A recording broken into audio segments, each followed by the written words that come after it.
अस्सलाम वालेकुम, मेरा नाम नूर वली है और इस वीडियो में हम बात करेंगे जो क्रेडिट मेमो हमने बनाई थी तो उसकी पेमेंट हम कैसे करेंगे। तो इस हवाले से बात करेंगे। हमने यहाँ पे एक इनवॉइस क्रिएट की थी मोहम्मद आफरीदी के हवाले से। इनवॉइस में क्रिएट करता हूँ। हमने इस कस्टमर को क्रेडिट दिया था। फर्स्ट इसका क्रेडिट मैं आप लोग को चेक करवा देता हूँ कि इसको हमने कितना क्रेडिट दिया था। कस्टमर मोहम्मद आफरीदी, इसको हमने लिमिट दिया था 44,100 रुपये का, यानी ये पैसे इसको हम रिफ़ंड करेंगे। तो इस हवाले से हम इसके लिए एक इनवॉइस क्रिएट करते हैं, यानी इसने हमसे कुछ माल परचेज कर दिया है और हम चाह रहे हैं कि कुछ अमाउंट हम इसको यूटिलाइज करें, इसको क्रेडिट दे दें। राइट क्लिक करूँगा, यहाँ से अब हम एक इनवॉइस क्रिएट करते हैं, क्रिएट इनवॉइसेस। हमारे पास ये इनवॉइस क्रिएट होगी, ये इनवॉइस भी हम क्रिएट कर रहे हैं।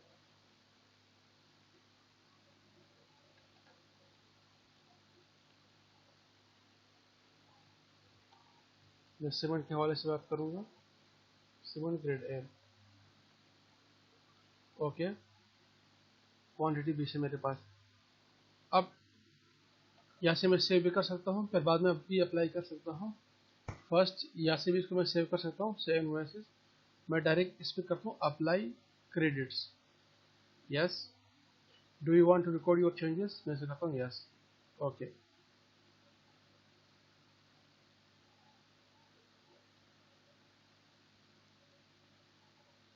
फर्स्ट वो मुझे कह रहा है कि आप अपना ईमेल यहाँ से अनचेक कर दीजिए। मैंने इसको अनचेक कर दिया और इसको मैं करता हूँ अप्लाई क्रेडिट्स, यस। अब ये इनवॉइस तो मेरे पास सेव हो गया। अब इनवॉइस कितने रुपए की है? 18,900 रुपये के। क्रेडिट इसको हमने कितना दिया था? 44,100। तो मैं आप लोग को इसको कैलकुलेट करता हूँ।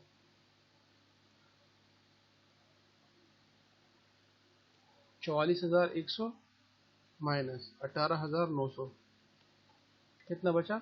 25,200। 25,200 बैलेंस बचा।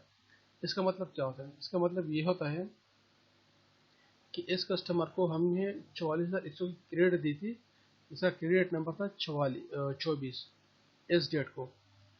और अब हमने जो इनवॉइस क्रिएट कर दी है 18,900, ये हमने इसको क्रेडिट कर दिया। तो अब इसकी अमाउंट हमारे पास कितनी रह गई? 25,200। यानी ये इनवॉइस तो हमने इसको जनरेट करके दे दिया, लेकिन इसकी अमाउंट हम नहीं लेंगे। इसकी अमाउंट हमने एडजस्ट कर दी इसकी क्रेडिट अमाउंट के अंदर।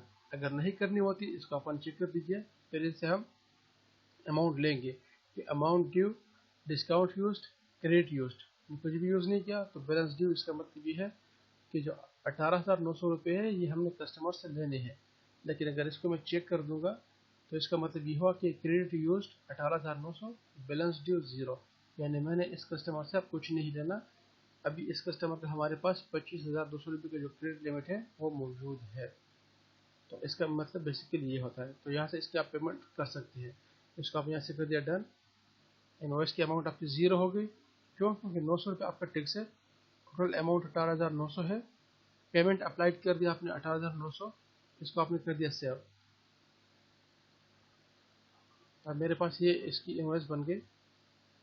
इसका मतलब क्या हुआ कि कस्ट और ये यहाँ पे आपके पास लिखा हुआ भी है पेड।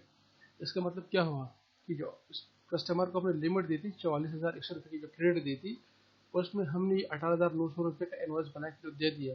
लेकिन इसके ऊपर हमने उसकी जो क्रेडिट है वो अप्लाई कर दी 18,900 की। तो सिस्टम ने शो कर दिया कि आपने इतने अमाउंट उसको पेड कर दी। तो ये है इसका फर्स्ट तरीका क्रेडिट को पे करने का। अब हम दूसरे तरीके की बात करते हैं। फर्स्ट ये है, अगर आप कस्टमर जाएंगे तो आपके पास ट्रांजेक्शन आ जाएगी। यहाँ से आप सारे estimate, sales order, invoices, statement charges, sales receipt, received payments, credit memos और रिफंड, आप अपना रिफंड भी चेक कर सकते हैं। कामरान को हमने रिफंड किया था 15,000 रुपये का। डबल क्लिक करेंगे, आप चेक तक पहुँच गए कि इसको हमने इतने रुपए रिफंड कर दिए थे। क्लोज कर दीजिए। क्रेडिट में हमने कितना दिया था? अभी तक हमने 4 क्रेडिट मेमो दिए है, 3 कामरान को, 1 मोहम्मद आफरीदी को। मैं इस पर डबल क्लिक करूँगा।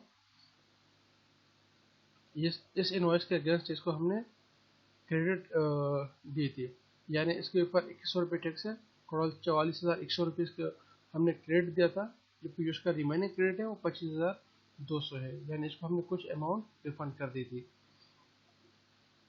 अब इसका जो दूसरा तरीका है वो मैं आपको बता देता हूँ। फर्स्ट इस कस्टमर पे हम आते हैं, बल्कि मैं इस विंडो से ओपन होता हूँ। यहाँ से हम इनवॉइस क्रिएट करेंगे मोहम्मद अफरीदी के नाम पे। एक इनवॉइस हम क्रिएट कर देते हैं। 50 बैग्स इसने हमसे ले लिए सेमन ग्रेड ए की,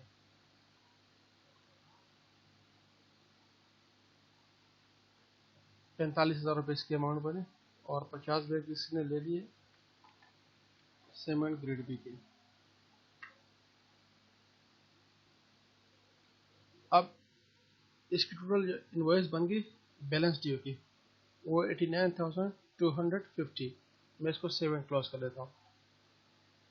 दोबारा ईमेल लेटर बाद में ईमेल कर दूंगा इसको, save and close. The credit limit for Mohammed Afridi is 50,000. The current balance including this transaction is 67,830 रुपये। कंटिन्यू। इसको हमें जो लिमिट दिया था 50,000 रुपये की दिया था। अब सिस्टम में हम बता रहे हैं कि भाई आप इसको ज़्यादा दे रहे हैं, तो इसको आप दे रहे हैं या नहीं देना चाह रहे हैं। अगर मैं नो करूँगा तो इनवॉइस नहीं बनेगी, अगर मैं यस कर दूँगा तो इनवॉइस क्रिएट हो जाएगी। मैं इसको दे रहा हूँ। This customer has available credit that can be applied to this invoice. Would you like to apply those credits to this invoice now? मैं से कहता हूँ यस। अब इसमें अप्लाई भी कर सकता हूँ और न भी करूँगा। अब ये तरीका मैं ऑलरेडी आप लोगों को सिखा चुका हूँ, तो इसको मैं कैसे कर दूँगा, सिर्फ दिखाने के लिए कि जब तक इसका क्रेडिट आपके पास अवेलेबल है, सिस्टम आपको बताएगा कि इस कस्टमर का आपके पास इतना क्रेडिट है, आप इसको इस इनवॉइस के अगेंस्ट देना चाह रहे हैं या फिर बाद में देंगे। मैं इसे बाद में दूंगा, इसको मैं कैंसिल कर दूंगा। इनवॉइस मेरी क्रिएट हो गई। अब मैंने जाना है रिफंड्स एंड क्रेडिट्स में जाना है, सही। इसको मैं यहाँ से करूँगा बैक। बैक पे आया, बैक पे यही कस्टमर था मोहम्मद अफरीदी। इसको हमने दिया था 44,100 रुपये का क्रेडिट, जिसमें से हम कुछ दे चुके हैं, जबकि रिमेनिंग हमारे पास है 25,200। अब इसको मैं करूँगा सेव एंड क्लोज। इसको सेव एंड क्लोज नहीं करने, इसको हम अप्लाई करेंगे first. Use credit to apply to invoice, direct इसको हम किसी इनवॉइस के ऊपर करेंगे, या इसको use credit to give refund, direct refund करनी है। अब रिफंड में कैसे करूँगा, यहाँ से भी कर सकता हूँ। फर्स्ट में से कैंसिल करता हूँ, use credit to apply to invoice.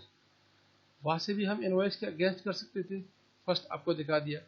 अब यहाँ से भी इसको हम इनवॉइस के थ्रू कर सकते हैं। अब हमारे पास 3 इनवॉइस है, 15, 25 और 27। ये करंट इनवॉइस है। इन दोनों के चेक मैं हटा दूंगा, कितने अमाउंट है इसकी भी चेक हटा दूंगा। अब ओरिजिनल जो अमाउंट थी 44,100 थी, रिमेनिंग 25,200, बाकी जो अमाउंट है वो हम रिफंड कर चुके हैं।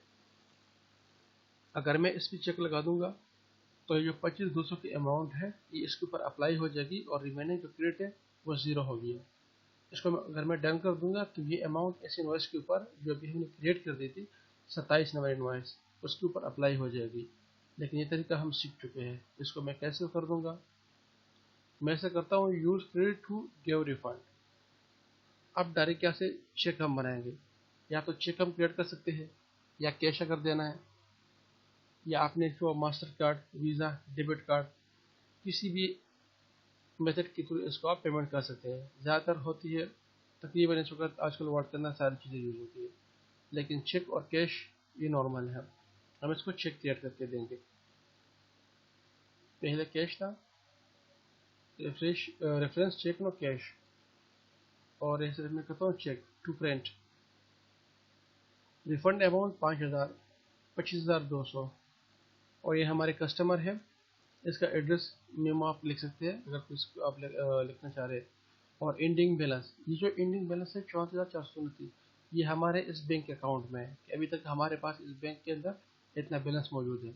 आपके पास मल्टीपल बैंक हो सकते हैं, किसी भी बैंक से इसको आप पेमेंट दे सकते हैं। To be printed, okay. अब ये अमाउंट अप्लाई हो गई, इसका जो रिमेनिंग क्रेडिट है वो ज़ीरो हो गया। Save and close, okay. अब चेक हमने कैसे प्रिंट करना है, यहाँ पे हमारे पास ऑप्शन है प्रिंट चेक्स। इस वक्त हमारे पास 2 चेक पड़े हैं जिसको अभी तक हमने प्रिंट नहीं की है। प्रिंट इसको हम कर सकते हैं। जो प्रिंट आपने चेक करना है उसके ऊपर आपने यहाँ पे चेक लगाना है। अनचेक करोगे वो प्रिंट नहीं होगा। मैंने इसको प्रिंट करना है, इसमें मैंने चेक लगा दिया, इसको मैं ओके करता हूँ। ये ओके हो गया मेरे पास। ये इसके ऑप्शन है, इस पर हम बात कर चुके हैं। स्टैंडर्ड, वॉलेट और वॉचर। जो भी आपका प्रिंट का साइज़ है, सॉरी चेक का साइज़ है, आप उसको उसी साइज में प्रिंट कर सकते हैं। कितनी कॉपी आपने बनानी है, 1 2 3, जो भी है आप बना सकते हैं। इसको मैं ऐसे करता हूँ प्रिंट। अब क्योंकि मेरे पास प्रिंटर इंस्टॉल नहीं है, अगर मेरे पास प्रिंटर इंस्टॉल होता तो ये पूरी इन्फॉर्मेशन मुझे दे देता, लेकिन प्रिंटर इंस्टॉल नहीं है। Printing to ABS PDF driver, print not activated, error code 30 है। क्योंकि मेरे पास प्रिंटर इंस्टॉल नहीं है तो ये मुझे शो नहीं करेगा, लेकिन इसको आप यहाँ से प्रिंट कर सकते हैं अगर आपका प्रिंटर आपके पास इंस्टॉल है। तो बेसिकली ये तरीके हैं कि आपकी जो क्रेडिट मेमो आपने बनाई है उसको आपने फिर रिफ़ंड कैसे करने हैं। कैश के थ्रू करना है, ऑनलाइन भी आप कर सकते हैं। इसके अलावा आप चेक के थ्रू भी कर सकते हैं, जबकि उसको आप किसी भी इनवॉइस में एडजस्ट भी कर सकते हैं।